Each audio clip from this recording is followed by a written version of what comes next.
welcome back to Rockline and Bob Coburn, sharing an evening with Jon Anderson and you. And we'll try that call from the Minneapolis area. From St. Cloud, it's John. Hi, John, you're on. Hi, guys. Hey there. Yeah, you made it. All right. My question to you, John, is it was announced on the website that Yes is releasing a 3-CD live set on Rhino Records this summer, and I wanted to find out what songs from what tours are you thinking of including on that box set? Well, I just heard it last week for the first time, and it is pretty amazing. They've got some recordings that we did in 1969 at BBC, and there's some recordings of the 70s and the 80s, and so it's kind of very interesting to hear how the band still in those early days was really ripping it up, having a great time making music, and it's going to be one of the collectors, fans that love the band and know that we love performing live. They're just going to want it in their collection because it covers some of the Big Generator tour as well, and Rhythm of Love rocks like crazy. In fact, I rang up Chris the day after I heard it and asked him, shouldn't we do Rhythm of Love on the next tour, guys? And he said, well, we'll see what happens, which is Chris's way of saying, we'll see what happens. That sounds so very Chris. And Chris. I'm not really trying to suck up to anybody here, but God bless Rhino Records. You know? They're great. Oh, they're great. Just awesome, especially for the fan and the real collector. They really come through. Hey, John, thanks. Glad we finally got you on there. We'll talk to Jim in New York City. Jim, you're on Rockline with Jon Anderson. Hello, John. Jim. It's yes, you. how are you? New York. Yes, it's an honor, John. Thank you. Thank you for taking my call. I have two questions for you. Sure. My first question for you is about the set design for the upcoming tour. I heard there was a competition and it's supposed to be something very unique. Could you tell me more about this? Well, Roger Dean, who most of you know, well, who know Yes anyway, has been part of the Yes lifespan. He was doing the album covers in the 70s and is still doing them. He used to do stage designs in the 70s, and we asked him earlier last year, if he'd be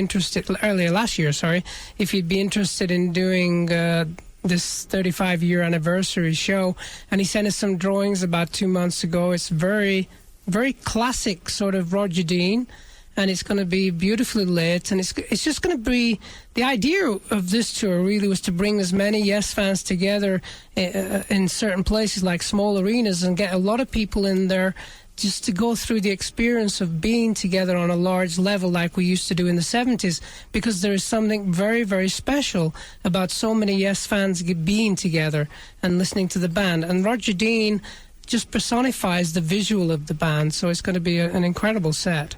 You know, John, you really hit on something. One of the things I always love when I go to a Yes concert is that I am transported someplace else. It's like another world that you get to live in for about 2.5 hours. It's the fans. It's just anybody who really doesn't know the band, just get in the line waiting to get into the gig. By the time they get in the gig, they're part of the family. There's a sort of beautiful family atmosphere that's been going for many years, but it has a spiritual edge to it, I think. And as I said, when you get a lot of people together and for the common goal of having a great time, having a lot of fun and enjoying music. The last time we toured, we were playing, I think it was Philadelphia, then Boston. I've never heard the audience sing so loud all the way through the night. It was kind of a very mystical experience because they were singing every song, every word. And I think people have lived with this band for such a long time, and we haven't really, we've been trendy at times, but we've just kept going. We've had our ups and downs like life is itself. So I think people relate to that. And being at a Yes concert is a very, very beautiful experience. It is, and 35 years to do anything is a long time, and it's half a lifetime. I must go and get a job soon. Isn't it? I don't want to hear you saying that. Don't quit doing what you're doing. Jim had another question, I believe, before we leave him. Yes, that's correct, and thank you for that answer, and thank you for giving me this opportunity to speak to you, John. It's my pleasure. My second question for you was actually from, on ambition level, from a scale of 1 to 10, being this is your 35th tour, how gay would you say you are? As gay as can be. I mean, gay isn't happy. It depends what you mean by gay. I think that's how he's using the term. That's certainly Happy. how I took it. Yeah, happy, joyous, wondrous, still the joie de vivre, if you will. Put it in another phrase. It's still an amazing experience to be amongst these kind of caliber of musicians and just be singing. There are certain times in songs like "And You and I," which are classic Yes songs, you're sort of riding on a cloud of music that is just totally different than the norm. And again, you know, anybody who's never really come to a Yes concert, please come. I remember people saying to me years ago, "You got to go and see Bruce." And I'd say, "Yeah, I like his records, they're pretty cool, da-da-da-da." And then I went to see Bruce, and my life changed, you know. It was like seeing this wondrous guy on stage singing these extraordinary songs, but it was the people in the audience that sort of took me on this amazing wave of energy. And I saw Bruce, me and Jane went to see him in Dublin last year, just to see him on stage. You know, I'm not going to go backstage. I don't know Bruce. I've never met him. But just to see the guy on stage. So anybody who's not quite sure why Yes is worth watching, please come and see the show. You'll have a great time. You will have that experience with Yes. And on the Bruce front, very quickly, I took my 14-year-old son to see Bruce at Giant Stadium in Jersey. So I get to take him to Jersey to see Bruce. He doesn't know any of the songs or anything. He plays guitar, but he plays some 41 and Hoobastank and, you know, those kind of bands. About halfway through the show, I turn and I look. His fist is clenched going in the air, and my 14-year-old is going, "Badlands!" Yes. He's singing along, you know. He got it big time. I love it. All right. We will move on, and thank you, Jim, very much for joining us tonight on Rockline, and we'll move on and take another call from Augusta, Georgia. It's Zach on Rockline. Hello. Thanks for taking my call. I saw you, John, in Atlanta in January with my friends Stephanie, Shannon, Sally from Tennessee. Excellent. Tom Brown and Chris Brown in spirit. And it was a great show, and I hope to bring my good friend and love, Tammy, to the show in Atlanta in April. Thanks for the picture, and I'll be glad to send you an autographed picture if you'd like one of the three of us. Yeah, we had a good time that night. I remember. It was great. The question I have is the album Animation, which is a great album and song that is about the birth of your daughter and my daughter's also. When will that be released on CD, and will it include spiders and twins? This I don't know for sure, because it's so surprising. The last time we were on tour with Yes in Europe, this German guy came over and said, "I have your record. I have an animation. I own it. What shall I do with it?" And I said, "Well, put it out on a CD, because there's a lot of people would like it." And I haven't heard from him since. He wants me to re-record Twins, which is still an interesting song, but I never heard from him since. So maybe one day down the line, Animation will become a CD and people will be able to buy it. I hope so. Thank you there, Zach. This is Talk with Brian in Westminster, Maryland. Welcome to Rockline, Brian. You're on with Jon Anderson. Do you believe it? I can't believe it. John, I saw you in Harrisburg, PA last month. I had a chance to meet you after the show, and Cool. I'll repeat what I said to you that night. Just thank you for many, many years. Thank you so much. Fantastic stuff, sir. Two quick questions for you. Number one, if you could compare a little bit the 80s lineup with Trevor Rabin and Tony Kaye to the classic Yes and current lineup with Rick Wakeman and Steve Howe. And part two, how long do you see you guys going on? I hope for 35 more years. I always say, somebody says, "How long are you going to keep playing?" And I said, "Well, about 3 feet." Sorry, it's a terrible joke. You know, the band of the 80s was an incredible powerhouse of music to be on stage with. And Trevor and Tony and Chris and Alan, when I listened, as I was mentioning earlier, I was listening to the live performances from, I think they were from somewhere in South America, and we were rocking on Rhythm of Love and Big Generator, and the band was really a very powerful unit. But when you work with Steve and Rick in the band, it becomes this very organic unit, very something. We can be powerful, but then we can be so surreal, if you want to say anything about the style that Rick is one of the great piano players of the world. And of course, Steve has an incredible virtuosity, and I marvel at the work that he puts in every night. So there is this definite very organic band, as you want to call it, the classic lineup. Rick once told me that on the Straubs album, Antiques and Curios, there's a 5-minute piano solo that he does, and he said it's the only time he's ever played it because he just sat down and played it and then realized he could never play it again.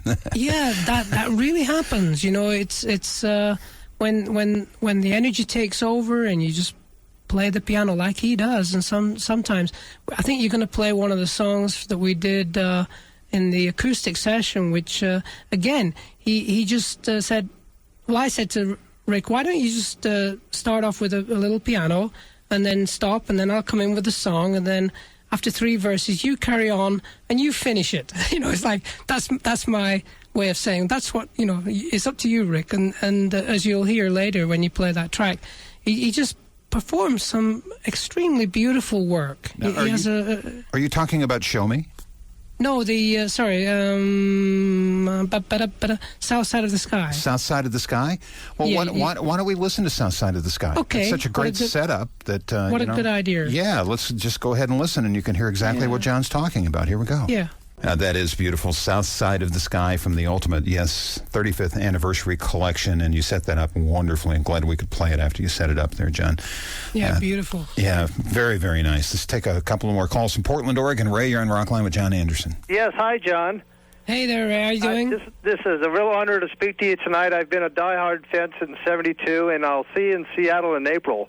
Listen, my question to you, John, is after 35 years of performing, why do you think that Yes has not been recognized or inducted into the Rock and Roll Hall of Fame yet? Darn good question. I don't know. It's one of those things. It'll happen someday, and I never really got into the idea of we got to do it, we got to be in, or anything like that. We actually visited the place about 4 years ago, and the curator said, there's a corner waiting for you. They're over there. And we looked at it and said, it's kind of tiny. Tiny little corner. Yeah, well, we'll make it bigger. It's for progressive rock. And I said, well, can we just make it a little bit bigger? You know, but it was just a fun place to go to. So one day it'll happen, don't worry. The tiny corner of progressive rock. Yes. Okay. I will say this in fairness to the Rock and Roll Hall of Fame and Museum, which is what they like to be called. They do rotate things around. They do rotate things around, and they change the space and the size and all that, and I've seen some incredible things there over the years. Now, Ray mentioned that the Yes Tour begins in Seattle, and he'll see you there. We'll take you to Seattle right now. Ernie, you're on Rockline. Hi, Ernie. Hi. You're on. Hi, Bob. It's a pleasure to meet you. John, what an honor and privilege to talk to you. Excellent. I first saw Yes Easter Sunday in 1972 in West Palm Beach, Florida. And what a life-changing experience it was. When you come to Seattle, I'll be sitting in the 4th row. I'll be waving very eagerly.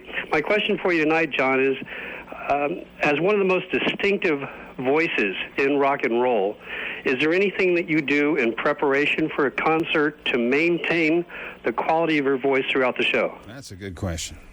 Well, more than anything, I relax at least 2 hours before a show. I won't eat for at least 3 hours before a show, and then a half an hour before the show, I'll do a little meditation and get ready. And I actually walk on stage. You won't believe this, but I walk on stage and I haven't done any warm-ups. I just go on stage and this voice starts to sing. And sometimes when I've been traveling quite a lot, I get, like anybody, you get a cold, you get a bit chilly, and you worry that if your voice is going to work. And sometimes I won't speak all day until that moment that I start singing, and lo and behold, the voice just happens. So I feel very, very blessed, and thanks for your question. And say hi to Alan and Gigi there and all our friends in Seattle. My gosh, we're going to be up there soon. Yeah, great place to start a tour. We'll take a time out. We'll return with your calls and more with Jon Anderson. Another great Rockline in progress. We're with Jon Anderson, our guest this evening. I'm Bob Coburn. 1-800-344-ROCK is the number. And from Clemson, South Carolina, Steve, you're on the show. Hey, John, good evening. Hey, Steve, how you doing? Doing fine. Also saw you in Atlanta with my daughter Amy. Great concert, super set list, great performance. Wonderful, wonderful. Right. Your songwriting, 35 years of writing songs. How have you done it? What are your current inspirations for your new songs? And just how have you done it for 35 years? They're great songs. I really feel very fortunate to be able to want to sing every day. I get up and I get the guitar out and sing at the piano now and different things. And I'm working on so many different songs at the moment. It's a very exciting time for me in terms of lyric content. You want to make sure that you never get stale lyrically, and there's so many things in life that are inspiring for me. So thanks for your question. I just feel so sort of blessed that I can still enjoy writing songs and feel that over the next maybe 20 years I'll still be writing, I hope. When did you first realize that this is what you wanted to do, and when did you first realize that you have really an amazing voice and a beautiful range and texture? I must say it was when we first got an inkling of success with Yes that I felt, gosh, I think we've got a career going here. You know, within a year, you felt, all right, now I'm getting this success. I really got to work hard. So I'd seriously get into singing every day and making sure we rehearsed every day and sort of count our blessings that we have a little bit of success. And over the years, you realize that that's part of the game, that you've got to keep developing. You've got to keep learning your craft in order to stay where you are. And I was saying to you, Bob, that, 10 years ago, it was a tough time for the band, but here we are 35 years in, and we really feel very relaxed and very aware of who we are and why we enjoy doing what we do. And again, I just love singing. It's just the way it is. Well, I've been there with you from the beginning, from your cover of Every Little Thing by the Beatles to Astral Traveler and the first two albums, and then the third album that was the blockbuster that broke it open for you guys. And from me, thanks for all the music. And Steve, thanks for calling. We'll talk to Therese now in New York City. Hi, Therese. Therese, you there? Yes, I'm here. Hi, John. Hi, Therese. Hi there. Love you. Love you too. How's it going? It's going good. I have two quick questions because I know you're on a limit. I just want to know if you guys are going to be heading back to the studio after the tour to maybe work on a new album. I think, yeah, sorry? I'm sorry, go ahead. No. Go on, you ask the second one as well, and then I can... Okay, and the second one is will Three Ships ever be released on CZ? I think the Three Ships will come out later this year, probably at Christmas time. I might actually do a short Christmas tour with an orchestra. That's in the air, and I'll be singing 2 or 3 songs from that album for that show. Just about 4 or 5 gigs before Christmas. But in answer to your first question, we're talking about trying to do something a little bit different over the next couple of years in terms of writing. We had such an interesting experience doing the acoustic. We did a week. That's all we did, just a week together. And we said, well, why don't we do like 3 weeks together and then 4 months later do another 3 weeks, and over the next 2 or 3 years create a sort of an idea of music a little bit different than the norm. So we'll just wait and see if that really transpires. But I feel it could be a good way for the band to do the next extension of itself, rather than just go in and make another album. I'm sort of afraid of that. I'm always interested in trying to do something a bit different. You mentioned possibly doing something around the holiday season with an orchestra. You have this appearance coming up with the Cleveland Youth Orchestra at the end of May. Tell us about that. Yeah, this lovely lady, Liza, got in touch with me through my PR company that I work with, Michael Jensen, and we talked about doing a show together with the youth orchestra, and I think it's called the Contemporary Youth Orchestra of Cleveland. And I've always been excited to do something like that. And I sent them some music that I've been writing for orchestra, and we're putting together an evening of songs that I did quite a few years ago with the London Chamber Orchestra, and some, sort of classic songs with orchestra. And actually to work with a youth orchestra is just going to be such a trip. Working with younger people that generally you think teenagers, they don't know much about who you are. But when you bump into them and talk about music, you realize that the teenagers, they know a lot about Yes. And it's going to be quite a great event. It's going to be the 25th of May. In Cleveland, and I'm hoping that we're actually going to film it as well, so it's going to be an exciting time. Okay, one quick question. Now, Yes goes back on tour in April, toward the end of May, then you have this on the 25th. When are you rehearsing with these people, John? With the orchestra? Yes. Yeah, well, we sent the tapes and we sent the music, and then we have 2 days. The great thing about working with orchestra is they just read and they play. And you can do like 2-3 hour sessions in one day, and then another 3-hour session the next day, and they're ready to go. Whoa. It's amazing, and we're just going to have a lot of fun doing that. JonAnderson.com will give you more information about that. Right now, it's time to show you. This is Show Me by Yes on Rockline. Great job on that song called Show Me. That's Yes from the Ultimate Yes collection, the 35th anniversary. It's an evening with Jon Anderson. We have time for another call from the New York area. It's Joanne. Joanne, you're on Rockline with Jon Anderson.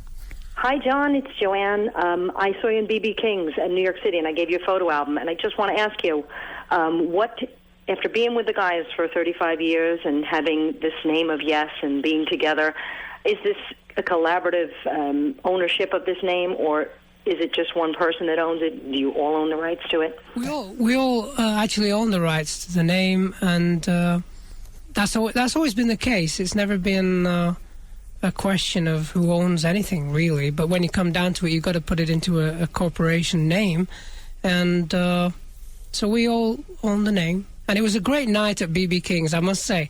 It was amazing when we all started singing New York, New York. It was just the best night. I had the best time that night. It was fantastic. Did you have a great time there that night, Joanne? Good night. Oh, good night. Oh, she said good night. Oh, okay. I'm sorry. I do have a question. We have the Yes Network here in New York City, and it's just kind of like when I saw that, I was like, oh my God. But, that's why I was so interested about the name, because what do you guys feel about having that, to me, there's only one Yes. Well, they should use the Roger Dean logo, and then we got something going there. It's a sports network. It's where they show the baseball. I remember seeing it. Yep. And there's Yes Clothes. There's a company, Guess. You remember Guess, the clothing manufacturers? Mm-hmm. They wanted to use the Yes logo, and I said, yes, please, because I'd love some sort of Roger Dean-style clothes. And they just said, okay, we'll get back to you. And they never did. So sometimes that happens. Tell you what. I say one day. We'll get back to you. We have to take a time out, but we'll return on Rockline with Jon Anderson in just a moment. Okay. And welcome back to Rockline and Bob Coburn. It's an evening with Jon Anderson of Yes. John, how do you know that a song you write is a Yes song or a Jon Anderson song for solo? Sorry? How do you know which song, when you write a song, how do you know whether it belongs for Yes or is a solo song? Well, when we were doing the last tour, I'd go on stage and open up the second half, and people were wandering around. I was just having fun learning this song, which became Show Me. And as soon as Chris put some bass on it, and Rick played on it, and Steve, then it became, everybody joins in and becomes a Yes song. And it's just a natural event. There are tapes that I have at home, I cannot tell you, of a dozen or so Yes songs that I've never been able to play to the band yet, because every time I get together with them, I just start writing. It's sort of a natural event, So it's an organic process, and when everybody else joins in, it becomes a Yes song. Yeah, it's a very spontaneous thing, and I think it's a great understanding of each other, a belief in each other's talent, and of course there are times when we've done music that just didn't quite work out, but in a general form, you think, well, the history of the music of the band is still very strong, and it is a question of just writing together. And there are odd times when I'll just bring a song in, and automatically everybody just wants to perform on it, and that's the way it finishes up, like Show Me. There you go. Long Distance Runaround, as I played it earlier, it's such a simple idea, but as soon as you get Chris and Rick, da-da-da-da, da-da-da-da-da, it becomes something else. It's totally a different piece of music. So I want to thank everybody for listening tonight. I don't mean to cut you off, John, but we are out of time. Thanks to everybody at KURQ in San Luis Obispo, especially to Andy Winford and Stephanie Bell, to Jeff Varner from 10th Street Entertainment, to Michael Jensen and John. This has been a marvelous night. Thanks for joining us tonight on Rockline. Okay, I want to say hi to my wife Jane and all my kids and all our friends out there. Peace and love. I'm BC, and I'll be seeing you.